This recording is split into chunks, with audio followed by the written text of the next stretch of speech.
พระพุทธเมตตาท่านผู้เป็นบัณฑิตมีปัญญานิพพานที่สงบเย็นผู้พบเห็นคือมรรคสัจตามที่พระพุทธองค์ตรัสไว้เรื่องนี้เป็นกรณียกิจที่ควรทำการทำกายวาจาใจให้บริสุทธิ์เป็นหน้าที่ของใครใครควรทำเป็นคนพึงอาจหาญ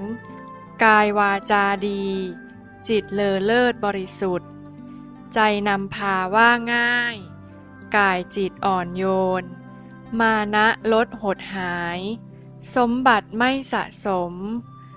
หาเลี้ยงพอชีวีมีกิจขวนขวายน้อยทำจิตให้ว่างเบาไม่ประมาทธรรมสัตย์ไม่ทิ้งการเฝ้าระวังทวาร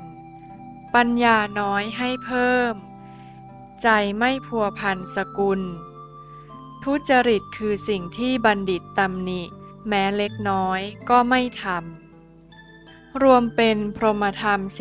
15เป็นสิ่งดีที่ต้องทำตามพระนิพพานไม่ต้องอ้อนวอนขอได้แน่นอนหากทำพระพุทธองค์ทรงเห็นจึงฝากไว้อย่าประมาทไขว้เขวจงศึกษาแล้วเพียรทำตามคุณแห่งพระธรรมสวากขาโตพระพุทธองค์ตรัสไว้จิตเจตสิกรูปนิพพานเป็นปรมัตถ์แท้ๆสันทิฏฐิโกองค์แห่งมรรคหนึ่งคู่ของพระอริยเจ้าคือปัญญา2ประการอากาลิโกไม่รอคอยวันเวลาที่จะส่งผลให้แก่พระอาจารมรรค4องค์เอหิปัสสิโกกวากร้องเรียกให้เฝ้าดูเฝ้าพิจารณารูปธาตุนามธาตุที่เกิดขึ้นกลายเป็นเวทนาโอปนัยิโกจิตเจตสิกรูปเป็นเวทนายื่นส่งให้มรรคสี่รับเอาปัจจัตตังเวทิตโพมรรคสี่รับเอาแล้วตัดกิเลสอยู่กันตามลำพังเป็นผลอริยะทั้งสี่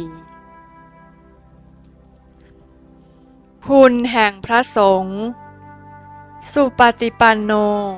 ท่านผู้ทรงศีลแห่งอริยมรรค3องค์อุชุปฏิปันโน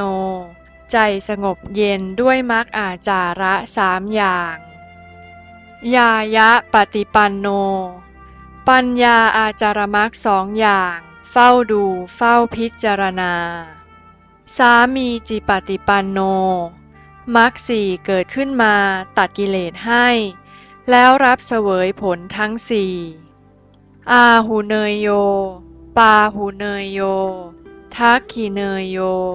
อัญชลีกะระนิโยปุญญเขตังโลกัสสะควรน้อมนำเครื่องสักการะสัมมานะและทักษิณามาบูชากราบไหว้ปลูกไว้ในท่านผู้เป็นเนื้อนาบุญของโลกข้าพเจ้าขอเทิดไว้เหนือกระหม่อมกราบนอบน้อมบูชา